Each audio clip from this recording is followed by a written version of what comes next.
तय किया है और सभी का साथ देता है। श्री राजेश शुक्ला। धन्यवाद सभापति जी। सबसे पहले तो मैं आपको धन्यवाद देता हूं कि मुझे आपने अवसर प्रदान किया। हालांकि बड़ा कठिन था, देवगौड़ा जी के ओजस्वी और प्रभावमयी भाषण के बाद बोलना बड़ा कठिन काम है। सुनिए, आपकी पार्टी का समय खत्म हो चुका था, इसीलिए मैंने आपको धन्यवाद दिया। नो, प्रतिपक्ष के नेता खड़गे जी का अनुरोध था, इसलिए आपको समय दिया जा रहा है। खड़गे जी का बहुत बहुत धन्यवाद कि उन्होंने अवसर दिलवाया मुझे बोलने। हाथी के पांव में आप भी आ जाते हो और प्रमोद तिवारी जी भी आ जाते हैं। क्योंकि सर ये बड़ा कठिन काम है, देवगौड़ा जी के बाद बोलना, उनके भाषण के बाद बड़ा मुश्किल काम है, लेकिन फिर भी मैं प्रयास कर रहा हूँ। सबसे पहले तो मैं राष्ट्रपति महोदया का जो भाषण है तो उसके लिए मैं उनको धन्यवाद ज्ञापित करता हूँ, और उसमें उन्होंने जिन जिन बातों का उल्लेख किया, उसमें महिला सशक्तिकरण हो और चाहे शिक्षा हो, उन बातों का हम समर्थन भी करते हैं। लेकिन राजनीतिक जो भाषण है, जो सरकार ने अपनी उपलब्धियों का बखान किया है, उसको लेके हमारे कुछ प्रश्न हैं। पहला प्रश्न ये है कि क्या राजनीति सिर्फ चुनाव के लिए होती है? क्या सिर्फ मकसद है कि केन प्रकार तीन तिकड़ा हर तरह से सिर्फ चुनाव जीत लेना ही राजनीति है, या कुछ जो है कार्य करने की भी बात है?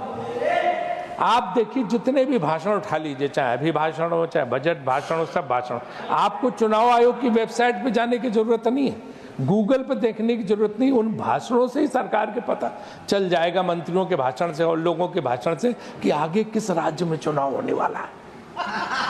जिस राज्य के बारे में उसमें बात होने लगे, वहां के कपड़ों की, वेशभूषा की, संस्कृति की, खाने की, समझ लो कि बस राज्य में चुनाव आने वाले हैं, और जैसे ही चुनाव खत्म, उस राज्य की चर्चा खत्म। फिर उस राज्य का, अब न इस समय मध्य प्रदेश के कोई कपड़ों की, रंग की और उसकी त्योहारों की बात हो रही, न छत्तीसगढ़ की, न राजस्थान की, न महाराष्ट्र और हरियाणा की। अब इसमें सिर्फ था दिल्ली और बिहार, इनकी चर्चा सिर्फ हो रही। तो ये जो है कि सिर्फ चुनाव जीतना, बाकी कुछ मतलब नहीं।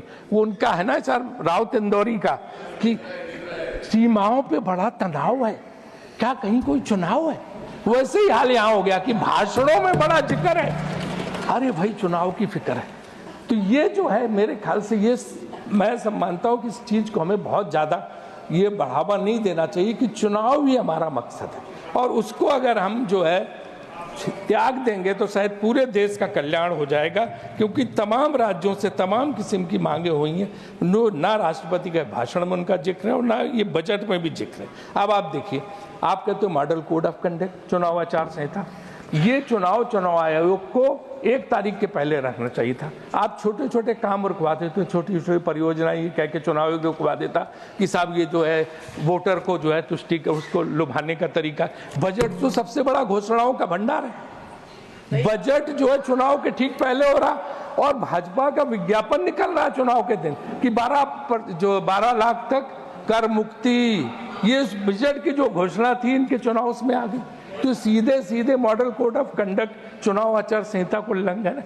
आगे समय इसको ध्यान रखना पड़ेगा। मैं कोई आलोचना नहीं कर रहा हूँ, लेकिन इन चीजों को, टेक्निकल चीजों को ध्यान रख के ही हमें आगे बढ़ना पड़ेगा। और चुनाव आयोग इन चीजों पे ध्यान नहीं देता। आज देखो, आप कुछ भी मानो, एक चीज तो आप भी नड्डा जी मानोगे कि चुनाव आयोग की छवि बहुत धूमिल होगी।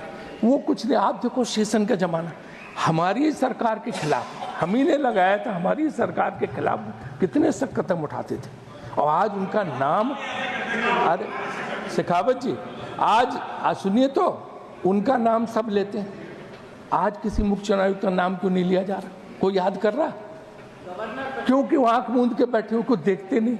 खुलेआम पैसे का पैकेट बट रहे हैं, कहीं कुछ बट रहा, कहीं कुछ हो रहा, कहीं शिकायतें की जाती हैं, राजनीतिक दल शिकायत करने जाते, सुनी नहीं जाती।